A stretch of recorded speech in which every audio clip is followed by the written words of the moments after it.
주님 품으로 돌아왔습니다. 겸허한 마음으로 하나님의 음성을 기다립니다. 귀한 자리 부족한 종을 세워주셨사오니 성령께서 임하셔서 말씀하여 주옵소서. 하나님의 음성을 듣는 소중한 시간이 되게 하여 주옵소서. 예수님의 이름으로 기도하옵나이다. 아멘. 할렐루야. 오늘 아침도 하나님의 은혜가 우리 가운데 충만하시기를 주의 이름으로 축복합니다. 영국의 시인 브룩이라고 하는 사람이 미국에 간 지 70년이 됐습니다. 어느 날 배를 타고 리버풀 항구를 떠나는데 많은 사람들이 배를 타고 떠나는 모습을 서로 가고 손을 흔들면서 환송을 하는데 이 브룩이라고 하는 시인을 전송해 주는 사람은 아무도 없었습니다. 그래서 너무 서글프고 외로운 생각이 들었어요. 생각도 못해서 부둣가에서 놀고 있는 개구장이를 불렀습니다. 얘야, 이 배가 떠날 때 내가 손을 흔들 테니까 너 나를 위해 좀 손을 좀 흔들어 다오. 그러면 여기 6펜스를 줄 테니까 6센트를 줄 테니까 좀 손을 흔들어 다오 그랬어요. 그렇게 하겠다고 6센트를 받고 배가 이제 뿌하게 떠나는데 이 시인이 그 아이를 향해 손을 흔드는 거예요. 지금 모르는 사이인데 돈으로 좀 계약한 겁니다, 지금. 그러니까 또 이 아이가 다 손을 흔들어 주는 거예요. 빨리 안 보일 때까지. 이 이야기는 참 사람이 곁에 사람이 없어서 외로움이 아니라 사람이 많은데도 사람을 두고도 사람은 외로운 것이지 아닌가 하는 것을 잘 말해주고 있습니다. 그래서 이런 외로움 또 고독감을 달랠 길이 없어서 사람들은 여러 가지를 생각해 보고 또 어떤 때에는 뭐 술이나 또는 쾌락이나 세상 재미나 마약 같은 것으로 달래보려고 하지만 그런 것들은 일시적으로 살짝은 우리를 혼란시킬 수는 있으나 그런 것들을 다 달래볼 수 있는 것은 아닙니다. 어제 저녁에 늦게 그 TV에 여성 한 패널이 나와가지고 이야기를 하는데 이런 얘기를 해요.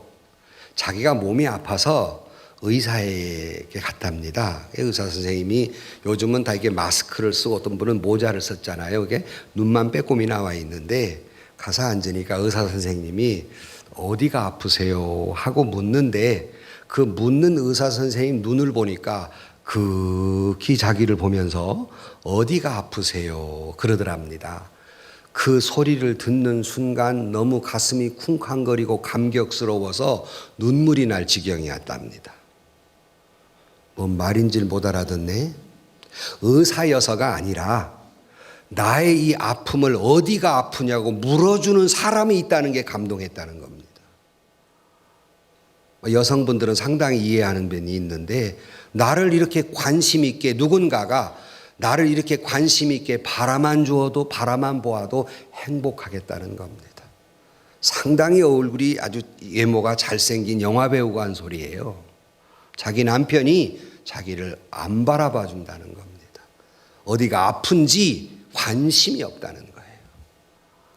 그래 외롭다는 겁니다. 누군가 가만히 봐주기만 해도 행복하겠다. 이것이 오늘을 사는 현대인들의 외로움입니다. 그래서 시편 14절 말씀에 외로운 자가 주를 의지하리이다 그래요. 인간은 이렇게 외로운 존재이기 때문에 주님을 의지할 수밖에 없는 겁니다. 스코틀랜드의 신비주의 신학자인 얼스킨이라는 사람이 임종할 때 내가 죽어갈 때 읽고 싶은 하나님의 말씀이 있다면 그는 내가 죽어갈 때 읽고 싶은 하나님의 말씀이 있다면 시편 139편이라고 말합니다. 오늘 우리가 같이 읽은 말씀입니다. 그만큼 오늘 우리가 같이 읽은 이 말씀은 시편 가운데 다 아름답지만 아름다운 시편 가운데 아름다운 시이고 그만큼 많은 사람들에게 감격과 감동을 준 말씀이 오늘 본문의 시편 139편입니다. 그런데 이 시편 139편에 처음부터 끝까지 내내 관심이 있게 말하고 있는 그것은 주께서 나를 아시나이다 하는 내용이에요. 이것을 5번씩 시편 139편의 처음부터 끝까지 5번씩 주께서 나를 아시나이다. 주께서 나를 아시나이다. 주께서 나를 아시나이다. 여러분, 참 때로는 우리가 세상을 살아가며 푸념을 이렇게 이야기할 때 뭐라고 합니까? 누가 내 마음을 알아? 누가 이 내 심정을 알아? 아무도 몰라. 그렇게 할 때가 있어요. 참 그럴 때가 있지. 아무도 내 마음 몰라. 아니, 심지어 이렇게까지 말합니다. 나도 내 마음 몰라. 나도 내가 어떻게 해야 될지, 내 마음을 어떻게, 나도 내 마음을 몰라. 이렇게 이야기하는 우리의 모습을 보면서 나도 나를 모르는 세상을 삽니다. 사실 여러분, 가장 속이기 쉬운 대상이 누구인지 압니까? 내가 가장 속이기 쉬운 대상, 그건 자기예요. 우리가 가장 많이 속고 있는 것이 자기가 자기에게 속고 있는 겁니다. 무슨 말일까? 자기가 자기에게 속고 있기 때문에 사람은 만용을 부려요. 만용이라는 건 자기보다 더 자기가 높은 줄로 알고 함부로 만용을 부려요. 자기가 자기에게 속고 있기 때문에 교만해져요. 자기가 훌륭한 사람인 줄로 알고. 자기가 자기에 속고 있기 때문에 자기가 믿음이 좋은 줄 알아요. 자기가 자기에게 속습니다. 역설적으로도 보면 자기가 그저 할 만한데 자기가 자기에게 속고 있기 때문에 때로는 절망하기도 해요. 충분히 해나올 수 있는 힘이 있는데 어떤 때는 자기가 자기에게 속고 있기 때문에 절망합니다. 그래서 심리학자 웅겔스마라고 하는 사람이 이런 말을 했어요. 내가 나를 안다는 것은 다른 사람에 의하여 알려진 나를 아는 것이다 그랬어요. 무슨 말이냐면 자기가 자기를 모르고 혹 알았다고 한다면 남이 나를 보고 평가한 나를 아는 것이지 자기가 자기를 모른다는 거예요. 그런데 오늘 성경에 보면 주께서 나를 아시나이다. 사람이 등잔 밑이 어둡다는 속담이 있듯이 인간은 늘 말씀드린 대로 자기 코끝도 지 눈으로 못 봐요. 코끝에 뭐가 묻어 있으면 남이 봐줘야지 내가 나를 못 봐요. 남이 나를 이렇게 뭐가 묻었으면 털어줘야지 자기가 몰라요. 나도 나를 모르는 나를 주께서 나를 아시나이다. 나도 나를 모르기에 내가 얼마나 허물 많은 존재인지를 몰라요. 내가 얼마나 부족한 사람인지를 몰라요. 내가 얼마나 무서운 죄인인지를 몰라요. 주께서 나를 아시나이다. 즉 말해서 가장 정확히 나를 아시는 분은 하나님이시다 하는 거예요. 주께서 나를 아시나이다. 오늘 이 말씀이 우리에게 다시 말씀을 같이 보면서 저와 여러분에게 은혜가 되고 또 축복이 되는 귀한 말씀이 되기를 주의 이름으로 축원합니다.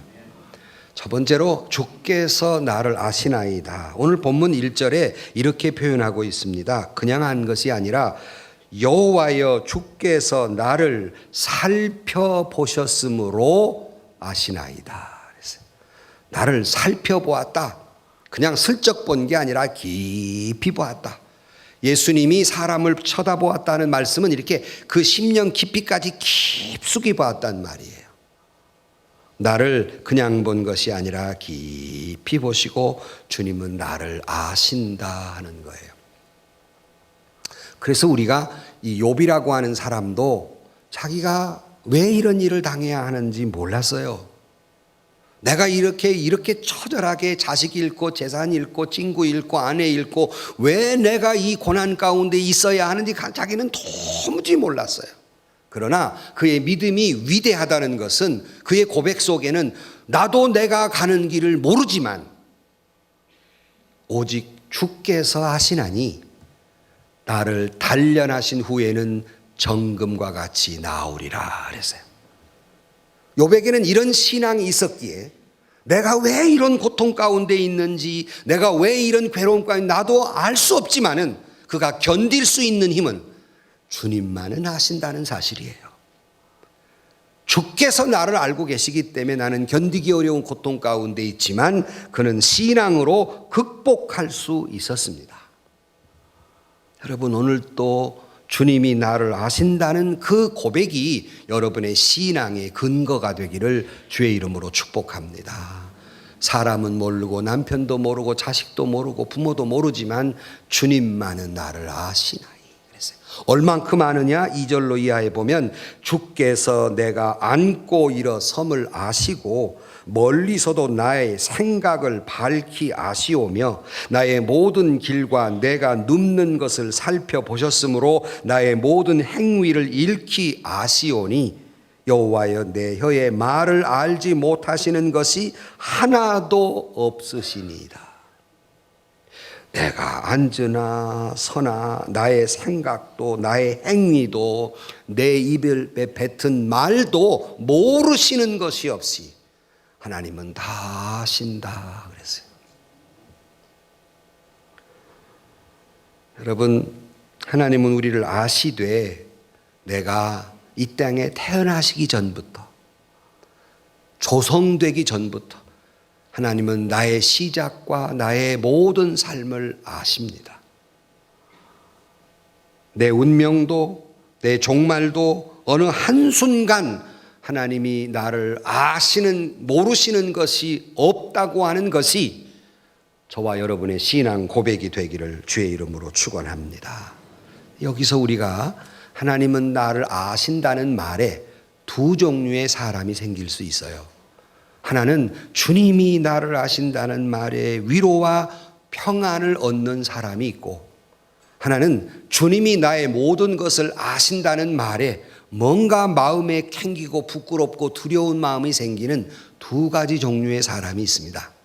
혹시라도 주님이 나를 아신다는 말에 은혜가 되고 위로가 되고 평안이 된다면 여러분의 신앙은 지금 건강한 겁니다.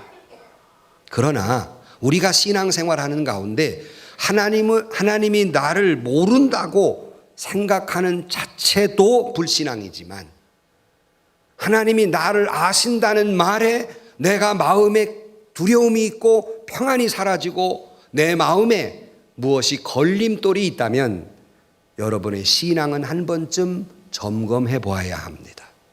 혹여 병들어 있는 신앙이 아닌지, 내 믿음은 잘 가고 있지 못한 것인지 생각해 보아야 할 일입니다. 가만히 보면 많은 사람들이 고민하는 가운데에서 여러 가지 세상을 살다가 갖가지 일을 만나니까 왜 하나님은 나를 모를까? 아니, 하나님은 나의 사정을 알 리가 없어 하고 생각하는 때가 있습니다. 여기에 우리의 문제가 있는 겁니다. 여러분이 어떤 상황과 형편에 있든지 하나님은 내 모든 것을 아시기에, 그 하나님은 능력과 지혜가 있는 분이시기에, 그리고 그 하나님은 바로 그 하나님이 나를 사랑하시기에 오늘 또 주께서 나를 아신다는 그 말씀에 위로와 평안을 얻으시기를 주의 이름으로 축원합니다. 하나님은 모르시는 것이 없기 때문에 여러분, 내가 살아가면서 여러 가지 일을 만나요. 근데 하나님은 아시거든요. 그 말은 무슨 말이냐면 내 일어나는 모든 일들은 하나님이 아시는 가운데, 섭리 가운데 있는 일이라는 거예요. 내가 원치 않는 일이든 원하는 일이든 일어나는 모든 일들은 결국 하나님의 섭리라고 하는 것은 바로 내 모든 일들은 우연이 아니라 모든 걸 아시는 하나님을 통하여 역사되고 있는 섭리이며, 그 섭리는 하나님이 나를 향한 사랑이라는 말입니다.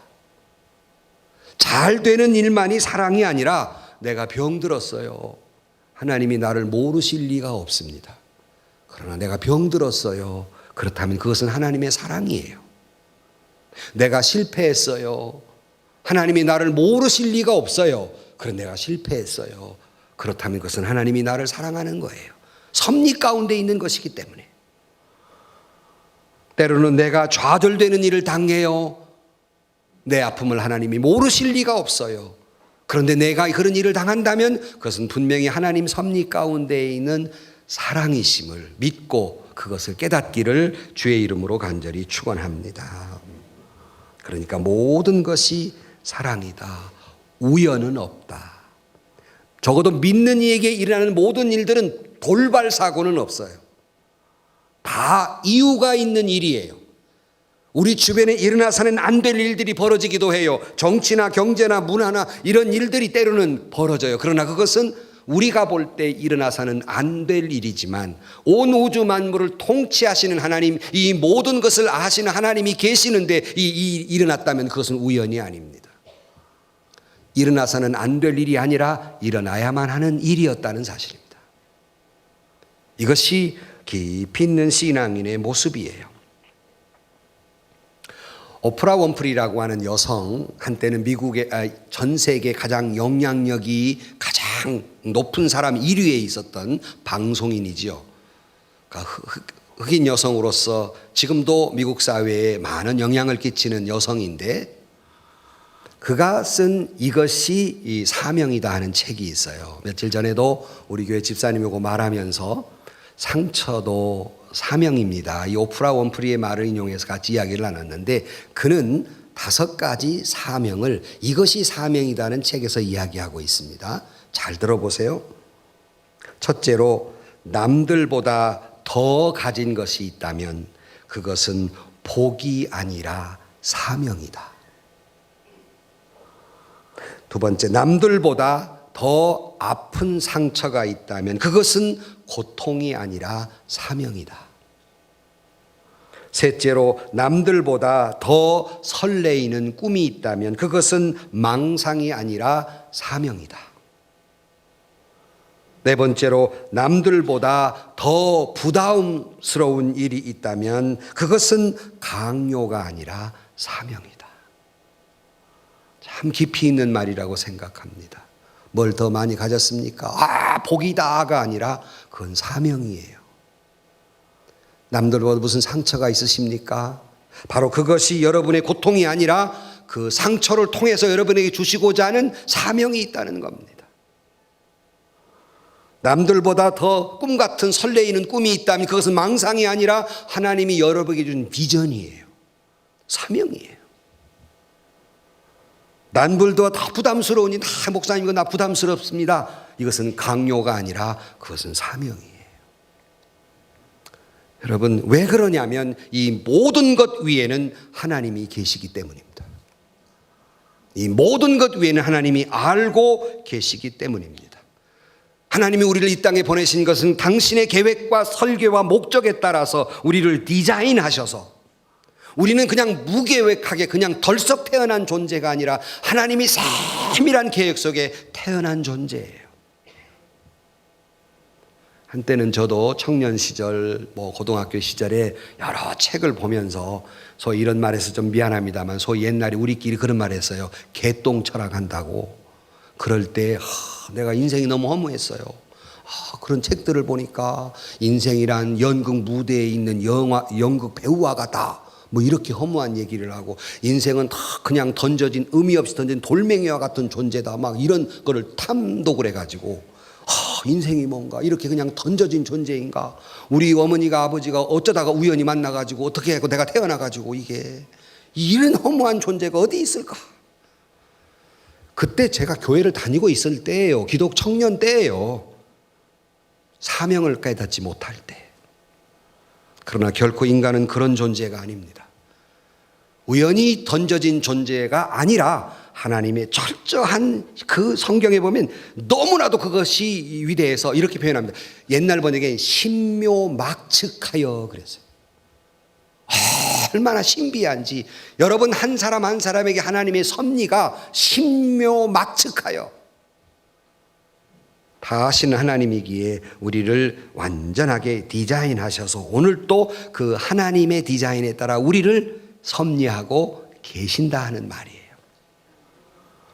때로는 어떤 암울한 상황에서도 염려하거나 걱정하지 마십시오. 불안해하지 마십시오. 그것은 하나님의 여러분의 미래도 완벽하게 설계하고 계시기 때문에, 아니 하나님이 알고 계시기 때문입니다. 그것은 우연이 아니라 하나님이 철저하게 계획된 플랜에 의해서 우리는 살아가고 있는 것이 분명하기 때문입니다. 그래서 시편은 오늘 본문 17절 말씀에 이렇게 말합니다. 하나님이여, 주의 생각이 내게 어찌 그리 보배스러운지요. 그랬어요. 하나님이 저와 여러분을 향한 생각과 섭리와 계획은 보배스러운 일인 줄로 믿으시기를 주의 이름으로 축원합니다. 어떤 감당하기 어려운 상처도 감당하거나 암울한 일을 당해도 그건 하나님의 계획이며 섭리이며 사랑인 것은 주께서 아시기 때문입니다. 두 번째로는 아심에도 불구하고 나를 사랑하신다는 사실이에요. 하나님이 나를 아시는데 그럼에도 불구하고 나를 사랑하신다. 이렇게 말하면 또 뭔 말이래? 그러면 내가 이렇게 물어봐요.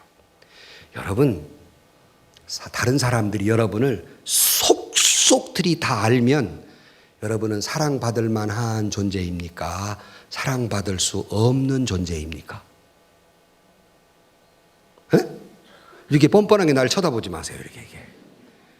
나를 정말 속속들이 안다면 그래도 여러분 내가 이렇게 말해. 그래요. 그래도 난 사랑받을 존재야. 아니, 그것은 자기에게 속아서 교만한 것이지 제대로 한 게 아니에요. 우리 자신이 얼마나 하나님 앞에 죄인이며 얼마나 부끄러운 존재이며 생각마다 말마다 계획마다 얼마나 하나님의 말씀대로 살지 못한 죄가 많은지 멀쩡히 서 있는 저도 여러분이 너무 속속들이 알면 설교 들을 수 없는 존재예요. 죄인이에요. 그럴듯한 장로님도 권사님들도 일반 여러분도 다 같은 정말로 다 안다면 사랑받을 만한 존재가 아니에요. 우리 근데 목사님 찬양한 당신은 사랑받기 태어난 사람 이렇게 찬양했는데요. 그것은 주 안에서지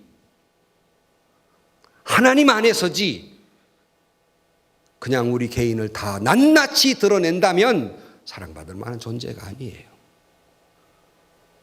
사람은 속아서 나를 존경해 주기도 하고 사람들은 속아서 나를 거룩하다 하지만 낱낱이 안다면 여러분은 과연 사랑받을 만하십니까?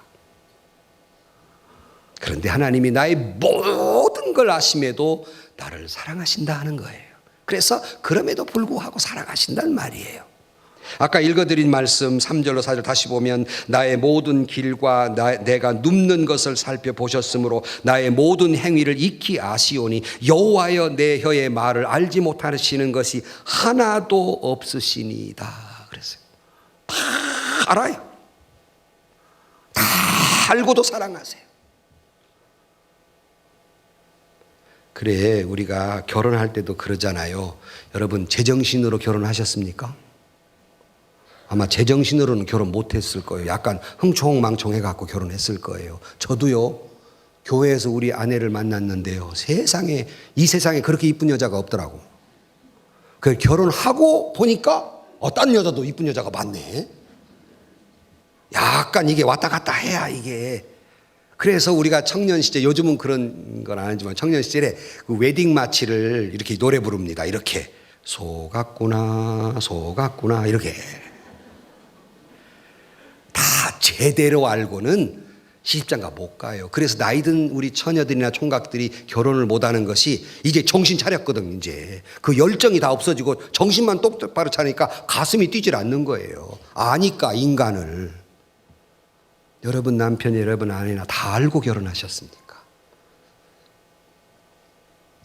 여러분 때로는 하나님이 우리를 너무나 잘 알고 있음에도 내가 죄인됨을 알고 있음에도 그럼에도 나를 사랑하신다는 것이 여기에 은혜가 있고 여기에 복음이 있는 줄로 믿습니다.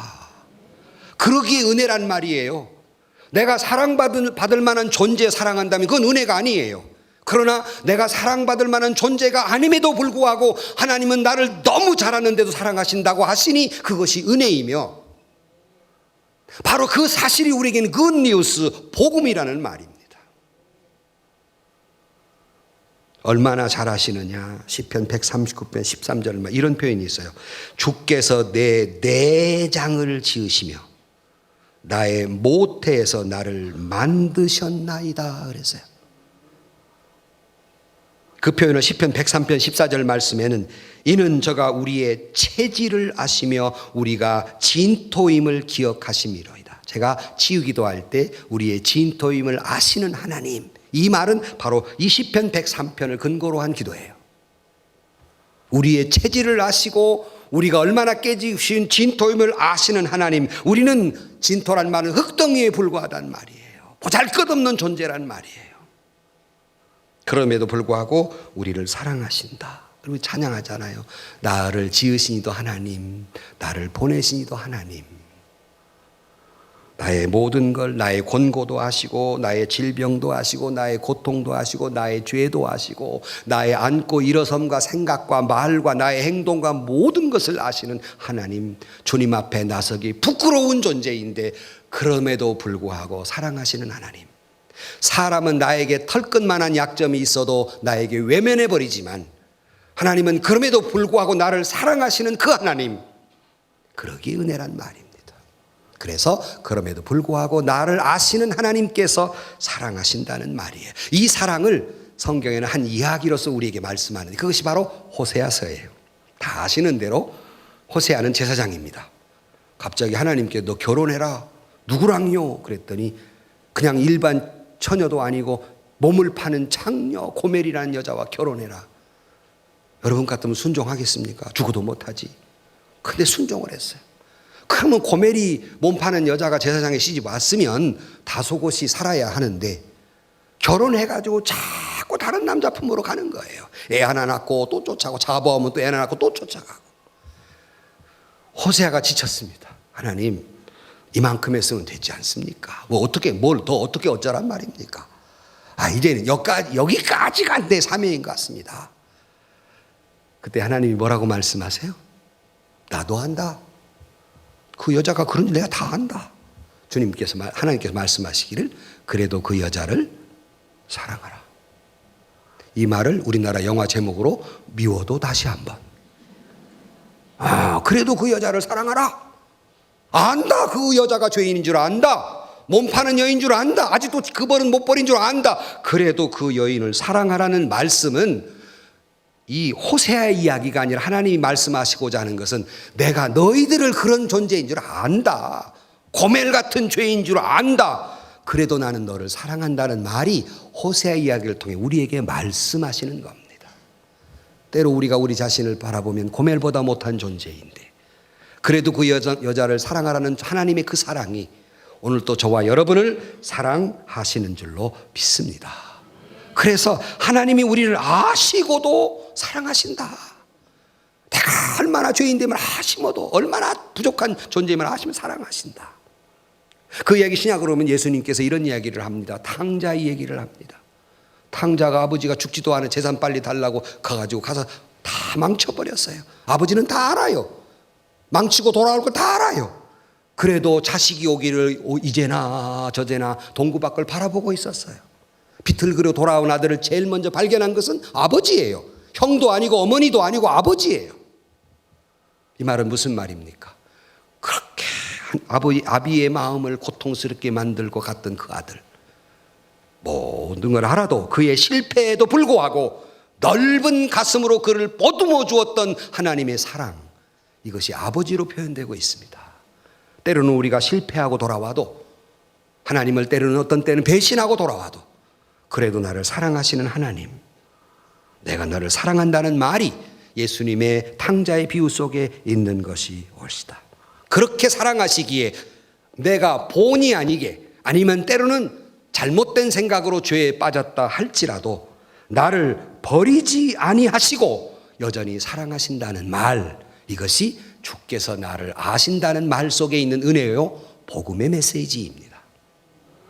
그래서 시편 138편 8절 말씀에 여호와여, 바로 앞에 39장이니까 바로 앞장 마지막 절에 보면 여호와여 나를 위하여 보상해 주시리이다. 여호와여 주의 인자하심이 영원하오니 주의 손으로 지으신 것을 버리지 마옵소서.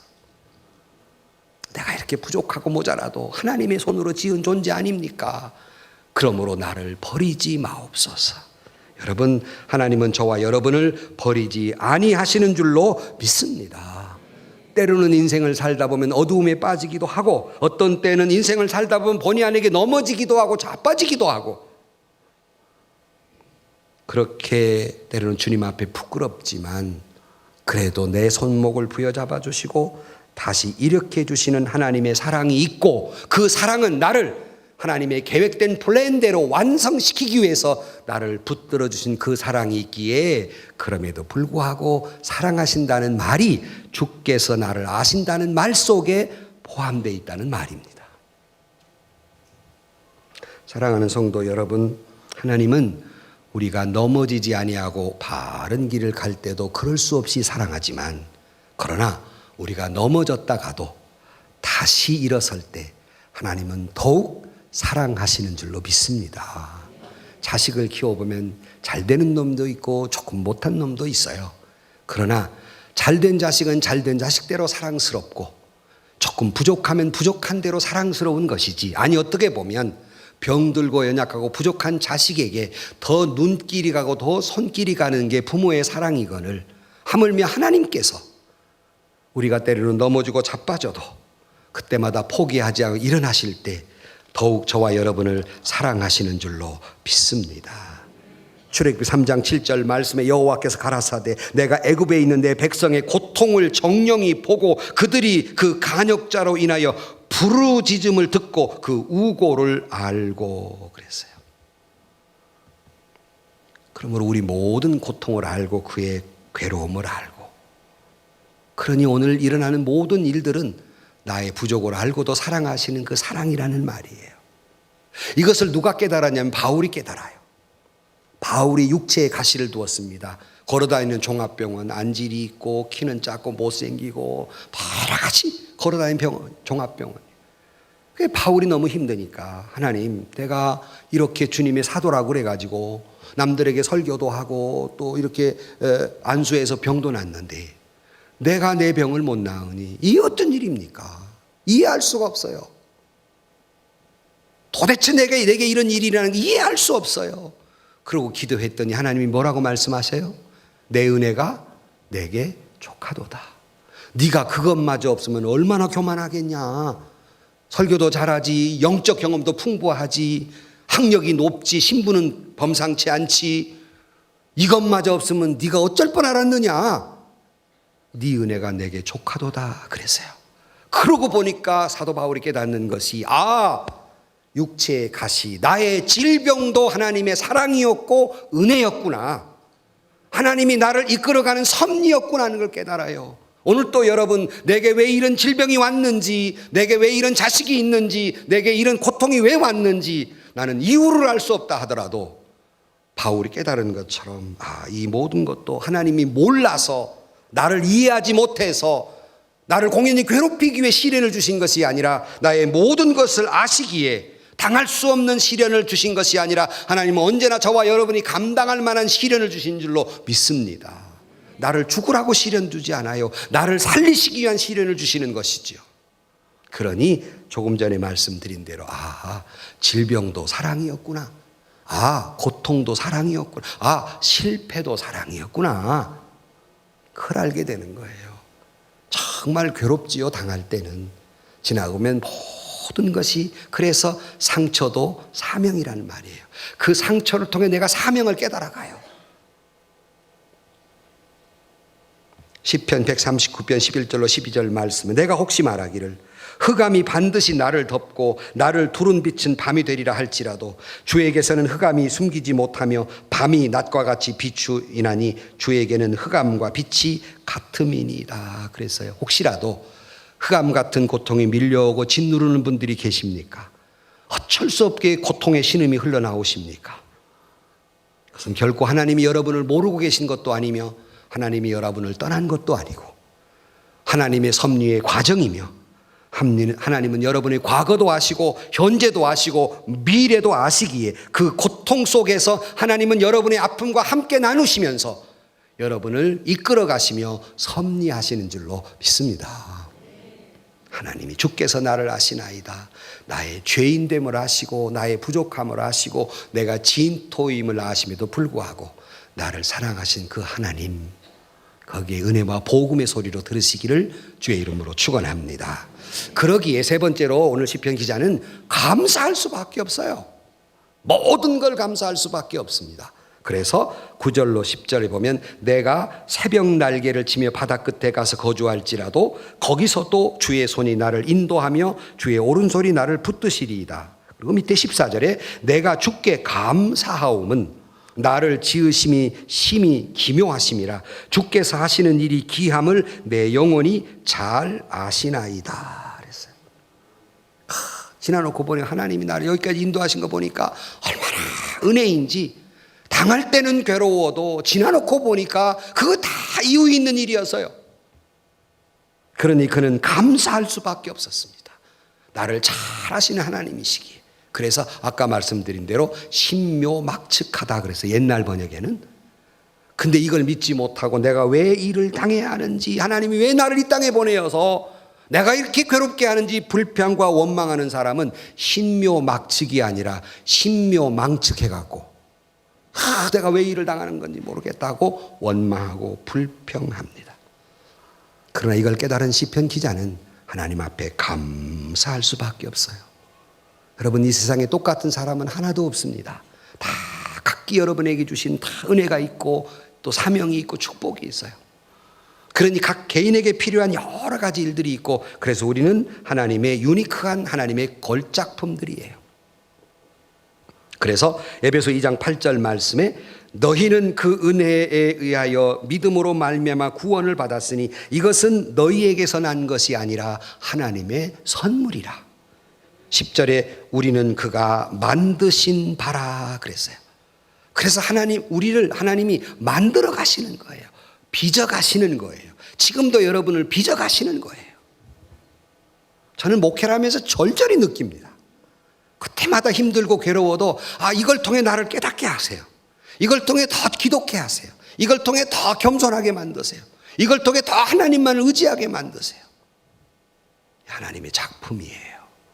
그런데 이 작품이라는 단어가 히라보로는 포이에마라고 말합니다.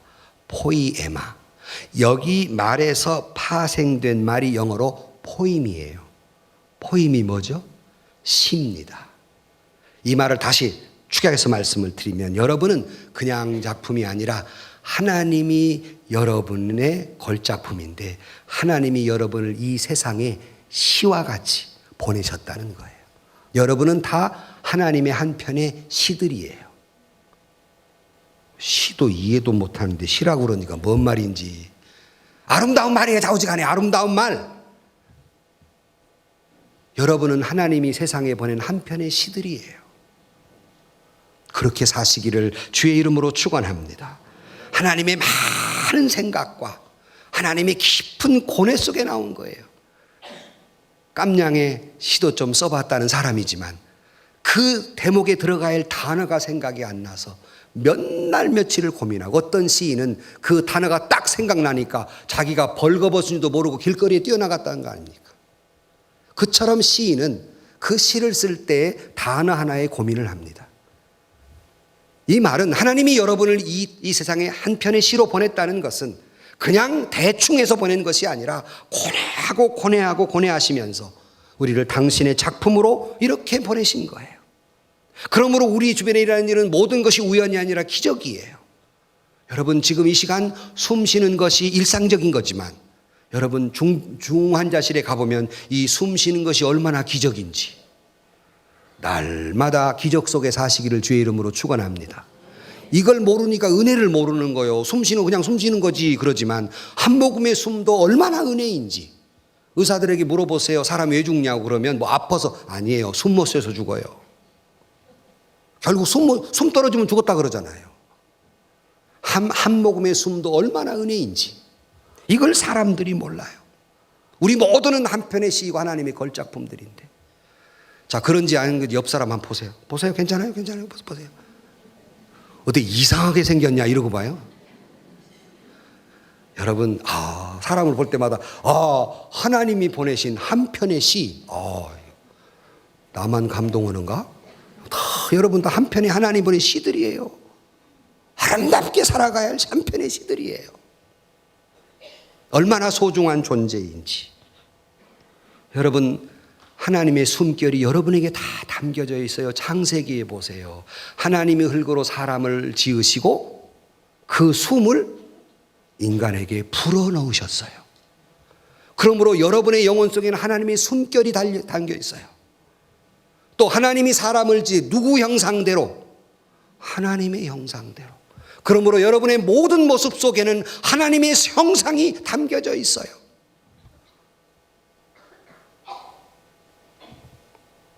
하나님이 여러분에게 하나님의 형상을 담도록, 하나님의 숨결을 담도록 그렇게 세상에 만들어 보내신 작품들입니다.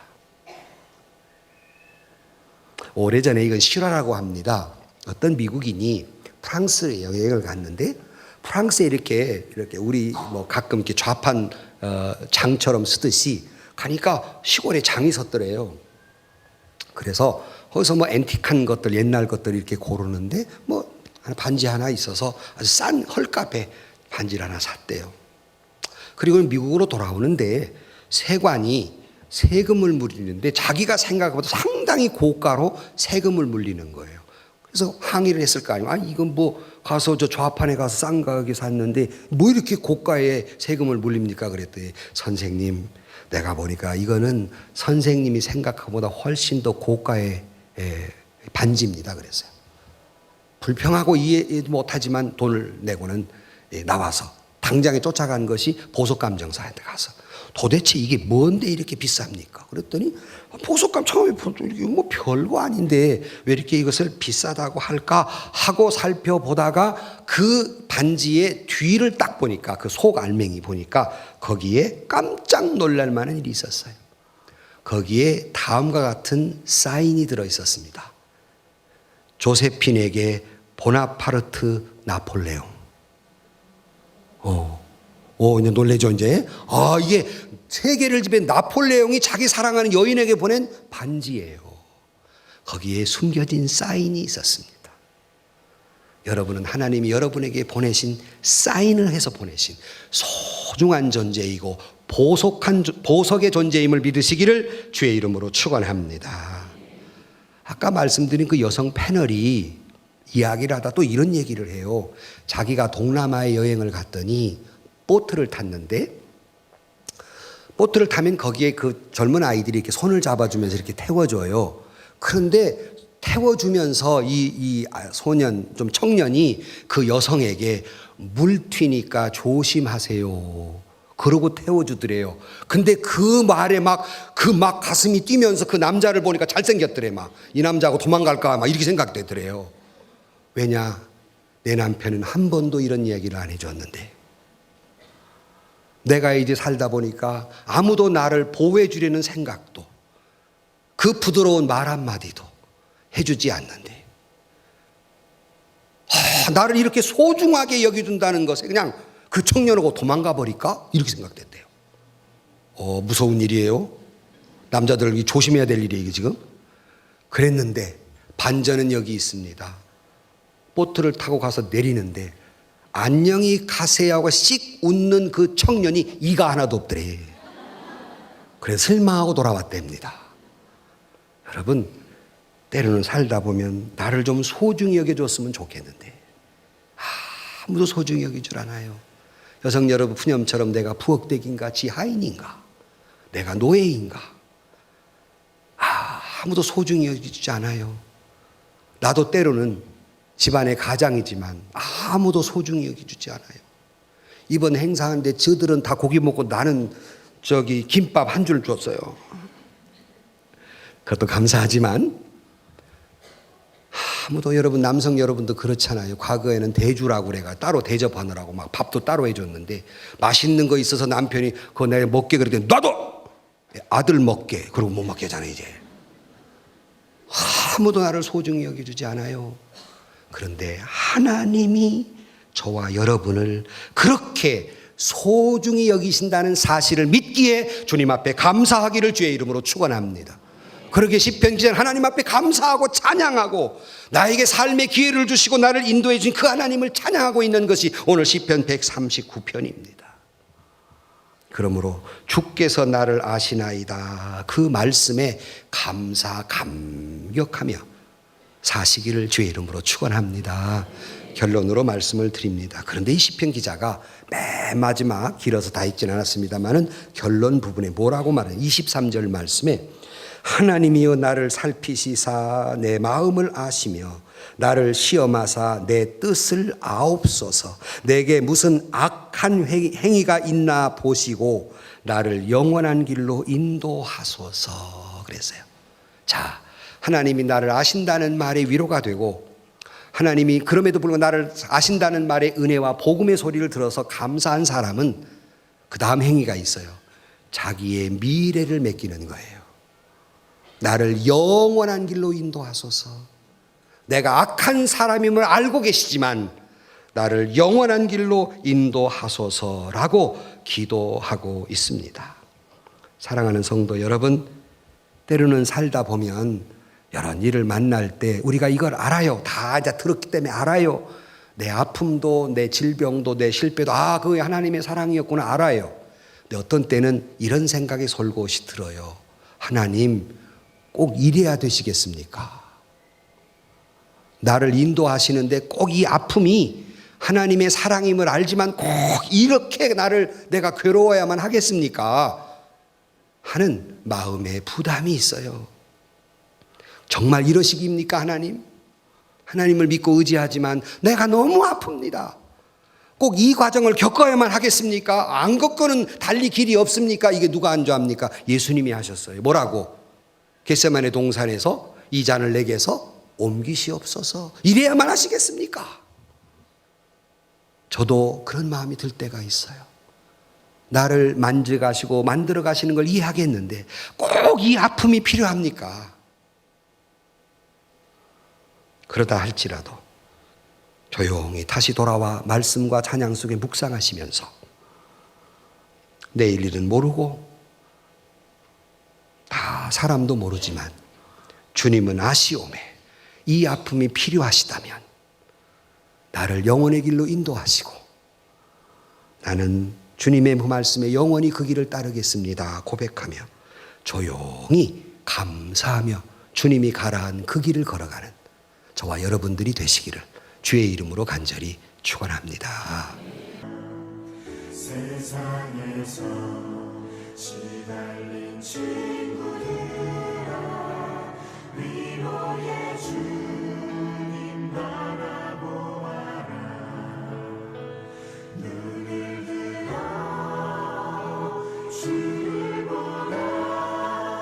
하늘의 모든 염려 주께 맡겨라. 슬플 때에 주님의 얼굴 보라. 사랑의 주님 안식 주리라. 힘이 없고 내 마음 연약할 때 능력의 주님 바라보아라. 주의 이름 부르는 모든 자는 힘주시고 늘 지켜주시리.